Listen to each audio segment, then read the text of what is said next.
dos grandes misterios dominan nuestras vidas: el dinero y el amor. ¿Qué es el amor? Es una cuestión que ha sido largamente explorada en libros, en canciones, en películas y en televisión. Pero no se puede decir lo mismo sobre la cuestión de qué es el dinero. No es de extrañar que las teorías monetarias no hayan generado ninguna película taquillera, pero que ni siquiera se haya mencionado en las escuelas es algo que debe ser analizado con detenimiento. Para muchos de nosotros, saber de dónde procede el dinero puede ayudar a afrontar el mito de la creación del dinero y la emisión del papel moneda. Lo que mucha gente cree es que el dinero lo crea el gobierno. Es cierto, pero solo hasta cierto punto. Estos metales y papeles que generalmente asociamos al dinero son, en realidad, creados por una agencia ligada al gobierno federal, llamada la Casa de la Moneda. Pero la mayor parte del dinero no es creado por ella, sino que lo crean en grandes cantidades cada día corporaciones privadas conocidas como bancos. Muchos creen que el dinero que prestan los bancos es el que han dejado en depósito sus clientes. Esto es lo que se cree, pero no es la verdad. En realidad, los bancos crean el dinero que prestan no de sus ganancias ni de los depósitos, sino directamente de la promesa de los prestatarios de devolverlo. La obligación del prestatario en un papel de préstamo incluye que debe pagar lo prestado más un interés. De lo contrario, perderá la casa, el coche o lo que sea. Es un gran compromiso por parte del prestatario. ¿Cuál es el compromiso por su parte del banco? El banco solo inventa dinero que no posee y lo escribe en la cuenta del prestatario. ¿Suena raro? Pero así es. Para demostrar cómo este milagro de la banca moderna llegó a existir, atiende a esta sencilla historia. Es el cuento de los Goldsmith. Hace un tiempo casi cualquier cosa se utilizaba como dinero. Tan solo tenía que ser portable y suficiente gente tenía que tener fe en que después se podría intercambiar por cosas que todo el mundo valorara, como comida, ropa, ollas, conchas, piedras preciosas, semillas de coco, bonitas piedras e incluso plumas. Todas ellas fueron utilizadas como dinero. El oro y la plata eran atractivas, ligeras y fáciles de llevar, así que algunas culturas se especializaron en trabajar estos materiales. Los trabajadores del oro, los Goldsmith, recuerda este nombre, lo pudieron convertir fácilmente en monedas, estandarizando las unidades de oro en función de su peso y de la pureza, hasta certificarlas. Para proteger su oro, los Goldsmith necesitaban una caja fuerte, y pronto sus vecinos llegaron a su casa para pedirles que les alquilaran un espacio donde guardar su dinero y sus joyas. Al poco, los Goldsmith acabaron alquilando cada estantería de su caja fuerte y cada pequeña cantidad de dinero depositada se convirtió en dinero en sus manos. El tiempo pasó y los Goldsmith hicieron una inteligente observación. Los depositantes raramente volvían a recuperar físicamente su oro, y nunca todos a la vez. Esto se debía a que usaban los cheques de los Goldsmith para comprar en el mercado como si fuera el propio oro. Este dinero de papel era mucho más eficaz que las pesadas monedas, y la cantidad podía ser simplemente escrita en lugar de la laboriosa una por una de las monedas para cada transacción. Mientras tanto, los Goldsmith crearon otro negocio. Prestaban su oro introduciendo un interés. Al tiempo que su papel moneda empezaba a ser aceptado, los prestatarios comenzaron a pedir sus préstamos en forma de estos cheques en lugar del metal. Su industria se expandió mientras más y más gente les pedía guardar su oro, lo que dio a los Goldsmith una idea todavía mejor. Sabía que muy pocos de sus depositantes sacaban su oro alguna vez, así que los Goldsmith pensaron que también podrían escribir más cheques ahora en función de los cheques del oro que habían dejado los depositantes en su cámara, además del oro de los depositantes que guardaban propiamente. Así, con tal de que devolviese el oro a los depositantes que lo desearan recuperar, nadie se daría cuenta del truco. Lo que no se sabe, no se siente. Y los Goldsmith, ahora más banqueros que artesanos, hicieron un mayor negocio del que podrían haber hecho prestando únicamente su propio dinero. Durante años se hicieron un beneficio secreto fabuloso, con los intereses de los depósitos de todos sus vecinos. Pero ahora que se había hecho una prominente figura en el pueblo, se levantaron sospechas de que estaba gastando el dinero de sus depositantes y amenazaron con sacar todo su oro si Goldsmith no explicaba su repentina riqueza. Al contrario de lo que se podría pensar, esto no afectó a su fortuna. A pesar de la duplicidad patente de su truco, su idea funcionó porque los depositantes no perdieron nada de su oro. Estaba seguro en la cámara de Goldsmith. En vez de sacar su oro, los depositantes acordaron que Goldsmith, ahora convertido en su banquero, debía compartir la fortuna que habían contribuido a crear, otorgándoles un interés por su oro. Esto fue el comienzo de la banca. El banquero pagaba un pequeño interés por el depósito del dinero de otra gente que después prestaba a un interés mayor. La diferencia cubría los costes de operación del banquero y su beneficio. La lógica del sistema parecía sencilla y cubría la necesidad de las personas de crédito. Pero esta no es la manera en la que trabaja la banca hoy en día. El banquero Goldsmith no estaba del todo contento con lo que ganaba, después de descontar el interés que pagaba a los depositantes, y la demanda de crédito crecía con fuerza, mientras los europeos se expandían por América. Sus préstamos estaban limitados por la cantidad de oro que permanecía en su caja. Ahí es cuando tuvo una idea todavía mejor. Como nadie sino él sabía cuánto oro había en la caja, podía hacer cheques sobre dinero que ni siquiera existía. Como los prestatarios no iban a retirar su oro con sus cheques al mismo tiempo, ¿cómo iba alguien a darse cuenta de este truco? Esta nueva cara del negocio funcionó muy bien, y el banquero se hizo inmensamente rico con los intereses de un oro que ni siquiera existía. La idea de que el banquero creaba dinero de la nada era demasiado extraordinaria para creerla. Por lo tanto, el fraude no fue descubierto por la gente durante mucho tiempo. El poder de crear dinero hizo que el banquero se sintiese prepotente, como podrás imaginar. Pero con el tiempo, la cantidad de los préstamos del banquero y su escandalosa riqueza hizo que una vez más se levantara sospechas.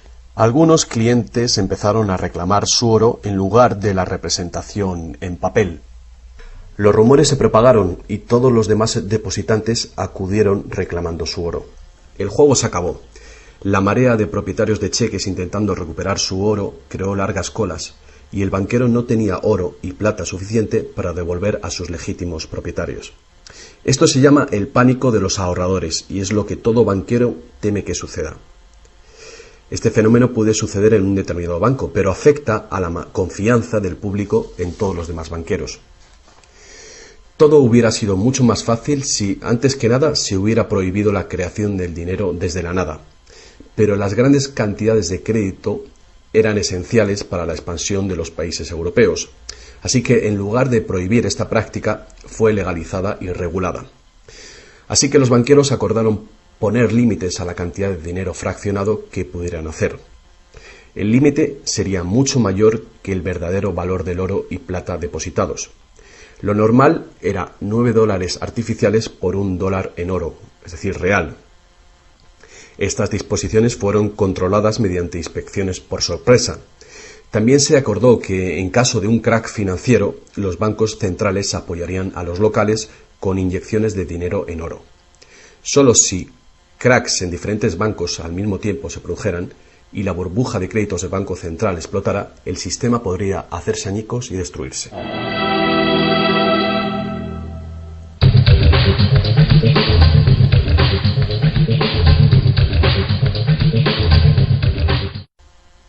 A lo largo de los años, el dinero fraccionado y su sistema integrado por un banco central regulador se ha convertido en el sistema bancario dirigente del mundo. Al mismo tiempo, el sistema fraccional del oro apoyando al dinero como deuda ha desaparecido. La naturaleza básica del dinero ha cambiado. En el pasado, el billete de dólar era un recibo que te permitía cambiarlo por una cantidad de oro o plata determinadas. Ahora, un billete o dólar digital solo puede ser cambiado por otro billete o dólar digital. En el pasado, el crédito creado por los bancos privados solo existía en la forma de billetes de banco que la gente podía rehusar, como ahora se pueden rehusar otros cheques privados. En el presente, el crédito creado por bancos privados está legalmente aprobado que se convierta por dinero de flujo legal, es decir, los dólares, euros o libras que usualmente creemos que es dinero. El dinero de confianza, es decir, el fiat money, es dinero creado por decreto del gobierno, y la ley afirma que el público debe aceptar este dinero para todo tipo de deudas, o si no, los tribunales no considerarán la obligación de pagar esa deuda. Así que ahora la cuestión es, si tanto los bancos como los gobiernos pueden crear dinero, entonces, ¿cuánto dinero existe? Antes, la cantidad total de dinero en existencia estaba limitada por la cantidad y cualidad física de esa cosa usada como dinero. Por ejemplo, para crear dinero en oro o en plata, se debía extraer una cierta cantidad de estos metales de las minas. En el presente, el dinero es literalmente creado como deuda. Se crea nuevo dinero cada vez que una persona toma un préstamo de un banco. Como resultado, el montante total del dinero que puede ser creado solo tiene un límite: el nivel total de la deuda.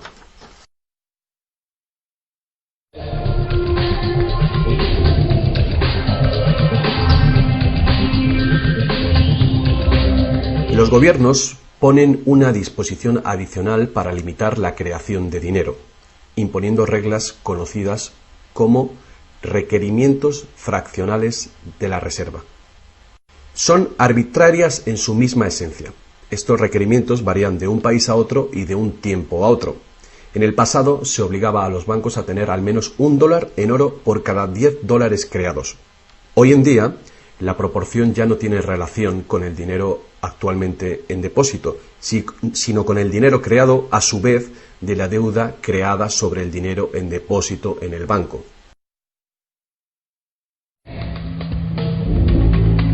Actualmente, las reservas de un banco consisten de dos cosas: la cantidad del dinero del Estado o equivalente más la cantidad existente de dinero deuda que el banco tiene en depósito. Para ilustrar esto de una manera simple, imaginemos que ha abierto un banco nuevo y todavía no tiene depósitos. Los inversores en este banco han hecho un depósito de $1.111,12. Este es el dinero existente en el Banco Central, que llamaremos principal. La proporción de dinero en reserva es de 9:1. Paso 1.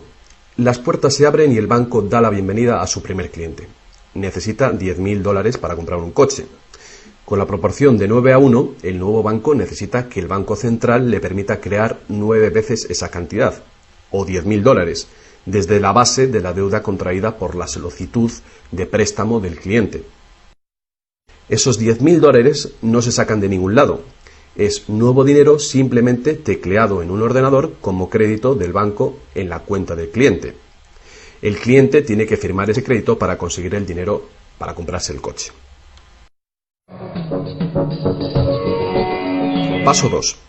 El vendedor entonces deposita estos 10.000 nuevos dólares creados en el banco. Al contrario que el dinero creado por el gobierno, depositado en el Banco Central, este nuevo dinero creado por el crédito no puede ser multiplicado por la proporción de la reserva. En lugar de ello, es dividido por el ratio de la reserva, en una proporción de 9:1. Un nuevo préstamo de $9.000 puede ser creado sobre la base del depósito de $10.000. Si esos $9.000 son depositados por una tercera persona en el mismo banco que lo creó en uno diferente, se convierte en una base legal para un tercer asunto de crédito bancario, esta vez por la cantidad de $8.100. Al igual que con las muñecas rusas, cada nivel contiene un pequeño dólar dentro de otro pequeño dólar. Cada depósito contiene el potencial para otro pequeño crédito en una infinita serie decreciente. Si el dinero del préstamo creado no es depositado en el banco, el proceso se detiene. Esta es la parte impredecible del mecanismo de creación de dinero basado en la deuda. Pero lo más probable es que el nuevo dinero creado en cada paso será depositado en el banco, y el proceso de la proporción de reserva de dinero se repetirá una y otra vez hasta que los $100.000 de nuevo dinero se hayan creado dentro del sistema bancario. Todo este nuevo dinero se habrá creado enteramente desde la deuda, y el proceso entero habrá sido autorizado legalmente por el depósito inicial de $1.111,12 que todavía permanecerán en el Banco Central. Lo que resulta más ingenioso de este sistema es que los libros de contabilidad de cada banco en la cadena deben mostrar que tiene un 10% más de depósitos que de préstamos. Esto da a los bancos el incentivo de adquirir depósitos para poder hacer préstamos, apoyando la impresión común pero falsa de que los préstamos proceden de los depósitos. A menos que los sucesivos préstamos estén depositados en el mismo banco, no se podrá decir que algún banco en particular haya pasado su límite inicial de 9-1 creando deuda de la nada. De cualquier manera, el sistema bancario es un círculo cerrado. El crédito bancario que crea un banco se convierte en el depósito en otro y viceversa. En un hipotético mundo de perfectos intercambios, el efecto último sería exactamente el mismo que si todo el proceso tuviera lugar en un solo banco. Esto es, el depósito en reserva inicial de $1.111,12 permite recolectar intereses por valor de más de $100.000 que el banco nunca ha tenido.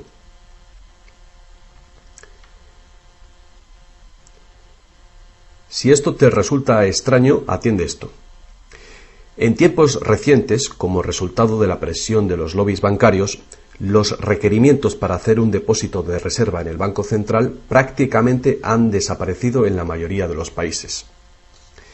Y las proporciones de reserva pueden ser más altas que 9-1.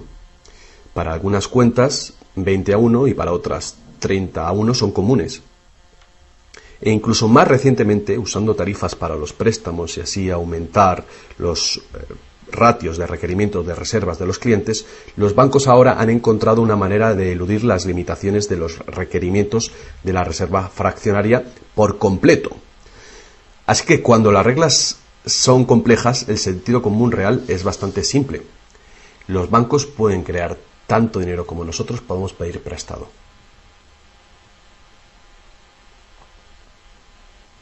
A pesar del interminable proceso de creación de dinero que hemos visto, tan solo alrededor de un 5% es el tipo de dinero creado por la Casa de la Moneda de entre todo el dinero que hay en circulación. Más del 95% de todo el dinero en el mercado hoy ha sido creado por alguien firmando una solicitud de endeudamiento con un banco. Y lo que es más, este dinero bancario de crédito es creado y destruido en grandes cantidades cada día, según se conceden nuevos préstamos y los viejos son pagados.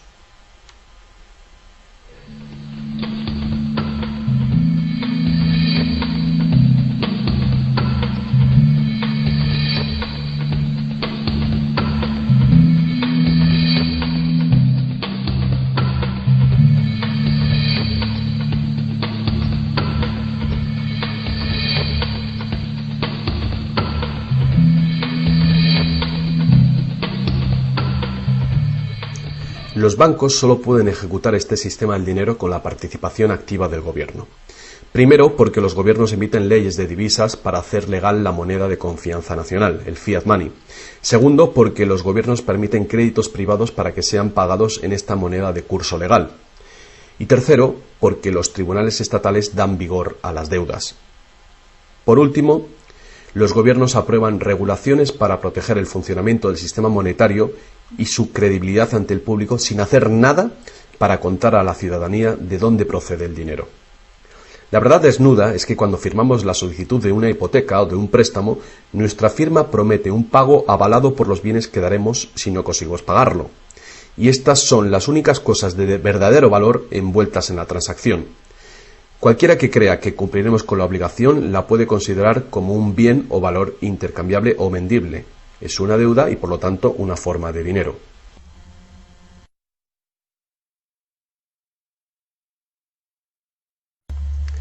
Es el dinero que el prestatario intercambia por lo que el banquero llama préstamo.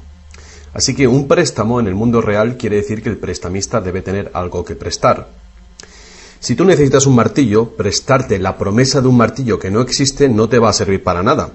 Pero en el artificial mundo del dinero, un banco promete prestar un dinero que no tiene y se le permite que sea aceptado como dinero. Y nosotros lo aceptamos así.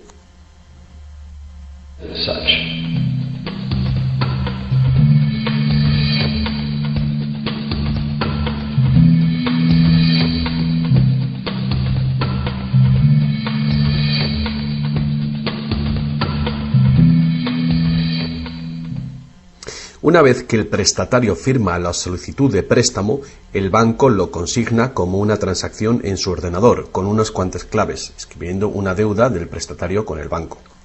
Desde el punto de vista del cliente, se convierte en un préstamo de dinero en su cuenta, porque el gobierno permite que esta deuda del banco con el cliente se convierta en dinero gubernamental de confianza, el fiat money, que todo el mundo tiene que aceptar como dinero. Otra vez, la verdad básica es muy sencilla. Sin el documento que el prestatario firma, el banquero no tendría nada que prestar. ¿Alguna vez te has preguntado cómo todas las instituciones, el gobierno, las corporaciones, los pequeños negocios, las familias, pueden estar todos en deuda al mismo tiempo y por esas cantidades tan astronómicas?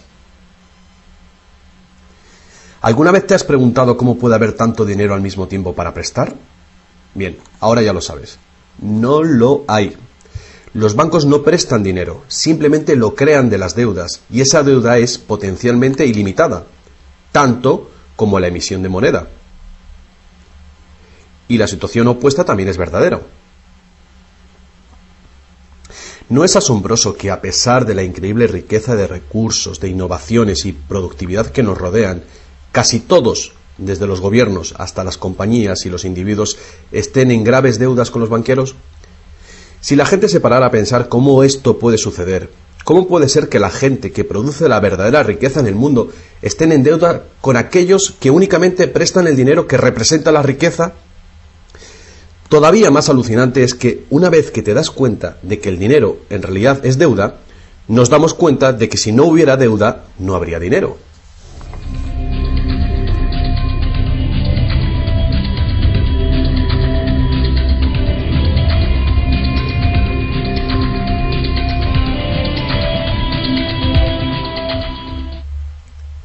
Si esto es nuevo para ti, no eres el único. Mucha gente piensa que si todas las deudas se pagaran, el estado de la economía mejoraría. Es cierto a un nivel individual. Como tenemos más dinero para gastar cuando dejamos de pagar una deuda, pensamos que si todo el mundo pagara sus deudas, habría más dinero para gastar.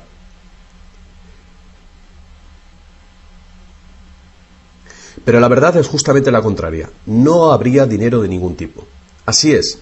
Somos totalmente dependientes de renovar continuamente el nivel de crédito bancario para que haya dinero en existencia. Sin préstamos no hay dinero, que fue justamente lo que pasó durante la Gran Depresión en Estados Unidos. El suministro de dinero se cortó drásticamente, al tiempo que los suministros de préstamos se cortaban.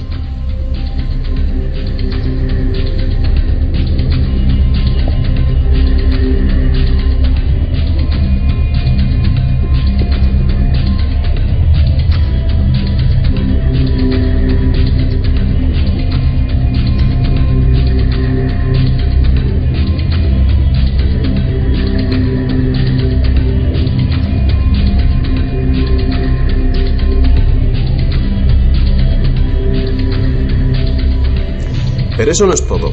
Los bancos solo crean la cantidad del dinero principal, no crean el dinero con el que pagar los intereses. ¿De dónde se supone que viene todo este dinero? El único lugar del cual los prestatarios pueden obtener el dinero para pagar los intereses es del total del dinero que hay en circulación. Pero resulta que casi todo ese dinero general ha sido creado de la misma manera. Es decir, como crédito bancario que tiene que ser pagado con más dinero de aquel con el que fue creado. Así que por todas partes hay prestatarios en la misma situación, intentando obtener el dinero para pagar tanto el dinero principal como el interés. Desde un fondo original, la piscina, que solo tiene dinero principal, es claramente imposible para cada uno pagar el dinero principal más los intereses, porque el dinero del interés no existe. Esto se puede expresar con una simple ecuación matemática. El gran problema aquí es que en caso de préstamos de largo plazo como hipotecas y deuda pública, el interés total excede mucho al dinero principal. Así que, a menos que un montón de nuevo dinero sea creado para pagar los intereses, es decir, un gran número de nuevas hipotecas, no podrá funcionar la economía. Para mantener una sociedad que funcione, la proporción de cancelaciones de deudas tiene que ser baja. Así que para conseguir esto, más y más dinero deuda tiene que ser creado para satisfacer la demanda de dinero con el fin de servir el interés de la deuda previa. Pero por supuesto, esto hace que el nivel de la deuda sea todavía mayor y que más intereses tengan que ser pagados, resultando en una escalable e imparable espiral de endeudamiento.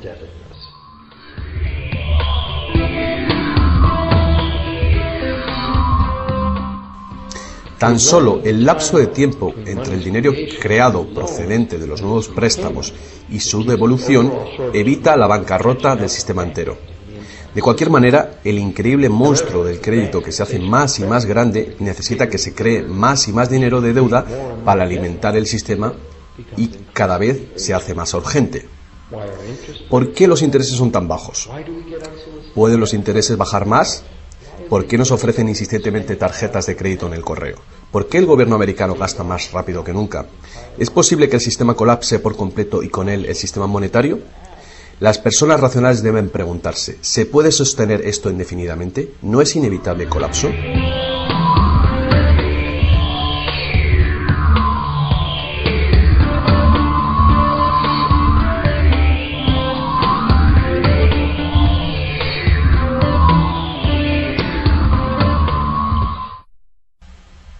El dinero facilita la producción y el intercambio de bienes. Cuando el suministro de dinero se incrementa, el dinero se convierte progresivamente en menos valioso, a menos que el volumen de intercambios y de suministro de dinero crezcan en la misma proporción. Hasta que nos damos cuenta de esto, cuando escuchamos que la economía crece a un 3% por año, creemos que lo hace en una constante regular, pero no es así. El 3% de este año representa un 3% más de intercambio de bienes y servicios que hace un año, porque es un 3% del nuevo total. En vez de una línea recta como imaginamos sobre las palabras, es una curva exponencial que es cada vez más inclinada. El problema, por supuesto, es que el crecimiento perpetuo de la economía real requiere un perpetuo y escalable uso de los recursos naturales. Más y más cosas tienen que ir desde los recursos naturales hasta los basureros cada año para evitar que el sistema colapse. ¿Qué podemos hacer ante esta terrorífica situación? Una cosa, necesitamos un nuevo concepto del dinero. Es tiempo de que más gente se pregunte a sí misma y a sus gobiernos 4 preguntas muy simples. A lo largo del mundo, los gobiernos piden prestado dinero con interés a los bancos privados. La deuda del gobierno es un componente principal dentro de la deuda total. El pago de esos intereses hace que el gobierno tenga que cargar a los ciudadanos con más impuestos. Ahora que sabemos que los bancos simplemente crean el dinero que prestan y que los gobiernos les han dado el permiso para hacerlo, la primera pregunta es ¿por qué los gobiernos eligen pedir prestado a los bancos privados con interés cuando los propios gobiernos podían crear el dinero que necesitan sin ningún interés ellos mismos? Y la segunda gran cuestión es ¿por qué se crea dinero como deuda? ¿Por qué no se crea dinero que circule permanentemente y que no tenga que ser represtado con intereses para existir? La tercera, ¿cómo puede un sistema monetario funcionar solamente con un crecimiento perpetuo y acelerado y poderse considerar una economía sostenible? ¿No es lógico que el crecimiento perpetuo y acelerado y la sostenibilidad sean incompatibles? Y finalmente, ¿qué es lo que hace que nuestro sistema económico sea tan dependiente del crecimiento perpetuo? ¿Qué es lo que necesitamos crear para que nuestra economía sea sostenible? Hubo un tiempo en el que cargar con interés al préstamo se llamaba usura y era susceptible de severas penas, incluida la muerte. Todas las grandes religiones prohibían la usura. La mayoría de los argumentos contra la práctica de la usura eran morales. Se entendía que la única función legítima del dinero era la de ser un medio de intercambio de bienes y servicios. Cualquier manera de ganar dinero procedente del dinero se consideraba labor de un parásito o de un ladrón. Sin embargo, al tiempo que aumentaban las necesidades de crédito en el comercio, el argumento moral cedió paso al razonamiento de que prestar representa riesgo y pérdida de oportunidad para quien presta, y por lo tanto, cobrar por este coste era justo. Hoy en día, estas ideas parecen triviales. Actualmente, la idea de ganar dinero del dinero se considera la mejor ocupación que hay. ¿Para qué trabajar si tu dinero puede trabajar por ti? Sin embargo, para tener un futuro sostenible, queda claro que el cobro de interés es un problema moral y práctico al mismo tiempo. Imagínate una sociedad y una economía capaces de perdurar siglos porque en lugar de acaparar sus reservas capitales de energía, se autorrestringiera según sus ingresos actuales. Ya no cosecharía más madera que crezca en el mismo periodo. Toda la energía sería renovable, solar, eólica, gravitatoria, magnética, y las demás que se descubran. La sociedad se sostendría dentro de los límites de sus recursos, ya que reutilizaría o reciclaría todo y la población se mantendría. Tal sociedad no podría existir si estuviera dependiente de un sistema monetario que a su vez depende del crecimiento acelerado perpetuo. Tal economía sostenible necesitaría un sistema monetario también capaz de sostenerse sin crecimiento. Digamos que todo el dinero en circulación se representa por este círculo. Además, imaginemos que los prestadores de dinero también tienen dinero verdadero para prestar. Pero si algunas personas dentro del sistema empiezan a prestar dinero cobrando interés por ello, entonces su parte del suministro total del dinero aumentaría. Y si siguen prestando todo el dinero que se devuelva, cobrando siempre interés por ello, ¿cuál sería el inevitable resultado? Ya sea oro, dinero, confianza o de deuda, no importa, los prestadores de dinero acabarían con todo el dinero. Y después todos pasaríamos a estar en quiebra y ellos acabarían con toda la propiedad real. Solo si los beneficios de prestar dinero con interés fueran equitativamente distribuidos entre la población, se podría resolver este problema. Fuertes impuestos sobre los beneficios de los bancos podrían posibilitar este equilibrio, pero entonces no habría incentivo para los bancos. Si fuéramos capaces de liberarnos de la situación actual, podríamos imaginar la banca como un servicio social sin ánimo de lucro. Diseminando sus beneficios a la sociedad como un dividendo universal de los ciudadanos, prestando sin cobrar interés alguno.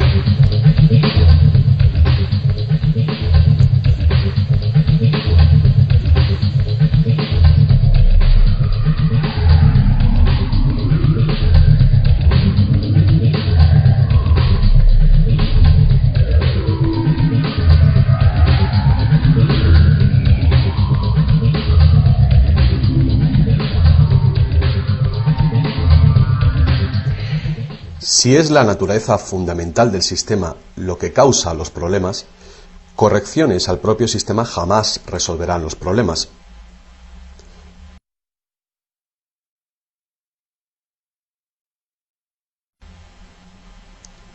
El sistema en sí debe ser reemplazado. Muchos críticos del sistema monetario hacen llamamientos a la vuelta al estándar del oro, insistiendo que el oro tiene una larga historia de confianza.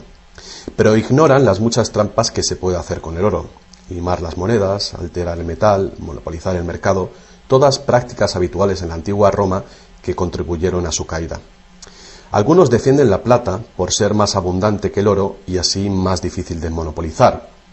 Muchos dudan de la idea de volver al uso de los metales preciosos en absoluto. Nadie quiere volver a llevar bultos de monedas para ir de compras.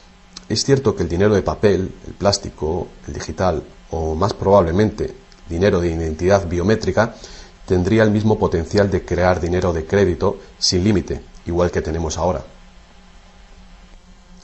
Yendo más allá, si el oro fuera nuevamente la única base legal para el dinero, los que no tengamos oro nos quedaríamos sin dinero. Otros críticos del sistema monetario insisten en que la codicia y la deshonestidad son los principales problemas, y que puede haber un sistema más equitativo que volver al estándar de plata o de oro. Muchos grandes pensadores han sugerido maneras alternativas para crear dinero. Muchos sistemas de intercambio crean dinero como deuda de la misma manera que hacen los bancos, pero se hace transparentemente y sin cobro de interés. Por ejemplo, un sistema de trueque expresa la deuda como horas de trabajo, considerando el valor de todo trabajo igual y a la par con el dólar, y así permite que la hora de trabajo sea igualada con el precio del dólar de los bienes y servicios. Este tipo de sistema puede organizarlo cualquier persona capaz de gestionar la contabilidad. La preparación ahora de sistemas de trueque a nivel municipal sería prudente en previsión del inminente colapso del sistema actual. La reforma monetaria, al igual que la reforma electoral, es un tema muy polémico. Es una reforma que requiere una voluntad de cambio y de pensar, fuera del cubículo habitual. La reforma monetaria, igual que la reforma electoral, no vendrá fácilmente, ya que los más privilegiados por el sistema existente actualmente harán todo lo posible para mantener sus ventajas.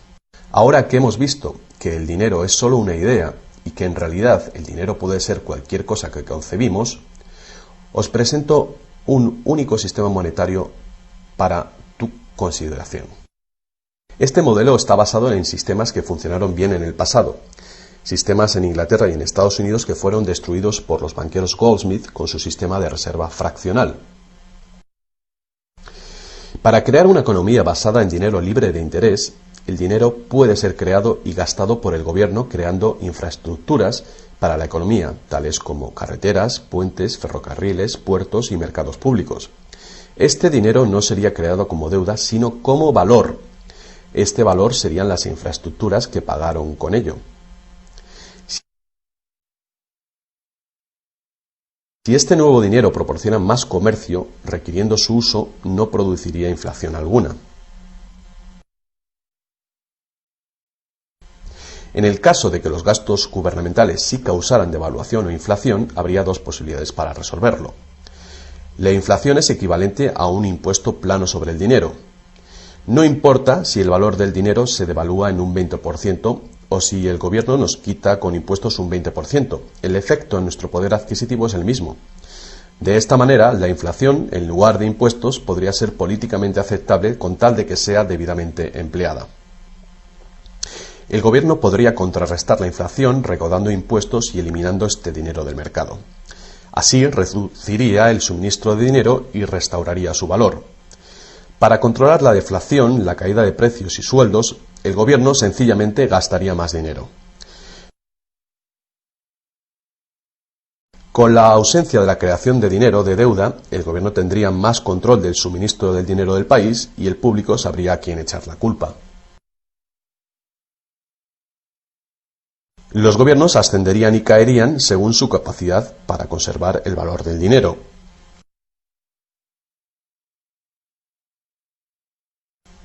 El gobierno dependería de los impuestos como ahora, pero los impuestos llegarían mucho más lejos, ya que ninguna parte de ellos se gastaría en pagar intereses a los banqueros. No podría haber ninguna deuda nacional si el gobierno sencillamente creara el dinero que necesita. Nuestro perpetuo servicio a los bancos pagando la deuda dejaría de existir.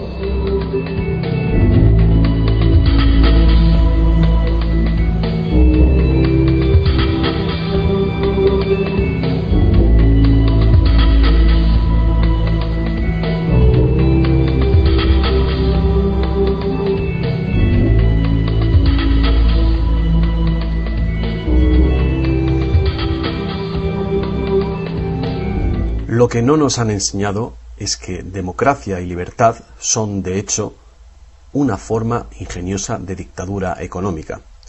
Mientras toda nuestra sociedad dependa de un suministro de crédito bancario para sus necesidades monetarias, los banqueros serán quienes deciden quién tendrá el dinero que se necesita y quién no. And who doesn't?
Poca gente hoy en día sabe que la historia de los Estados Unidos ha sido en su mayor parte la lucha por liberarse de los bancos europeos.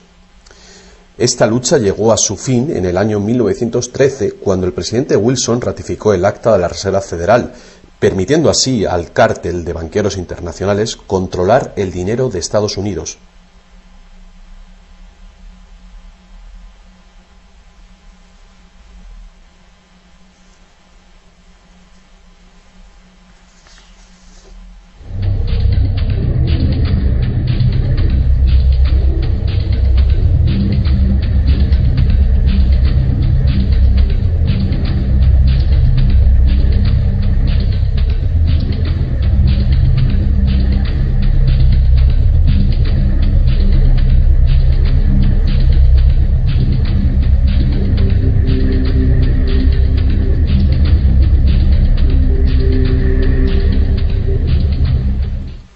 El poder de este sistema está profundamente integrado.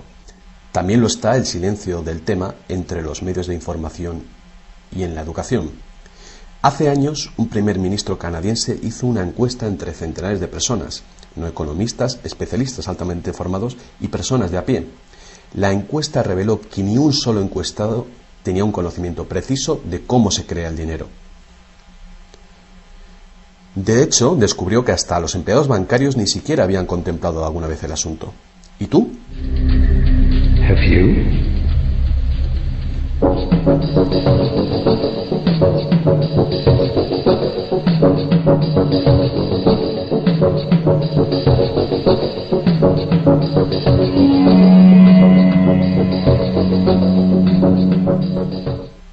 El sistema moderno de dinero como deuda nació hace más de 300 años, cuando un decreto real otorgó al primer Banco de Inglaterra el poder de emitir recibos de oro fraccionales con un modesto porcentaje de 2:1. Este porcentaje fue solo el principio, el primer paso. El sistema ahora es global, crea cantidades de dinero sin límites desde la nada y tiene a casi todos los seres humanos del planeta encadenados a una cadena de deuda que nunca puede ser pagada. ¿Pudo haber ocurrido todo por accidente o es una conspiración? Evidentemente, algo muy gordo se está jugando aquí.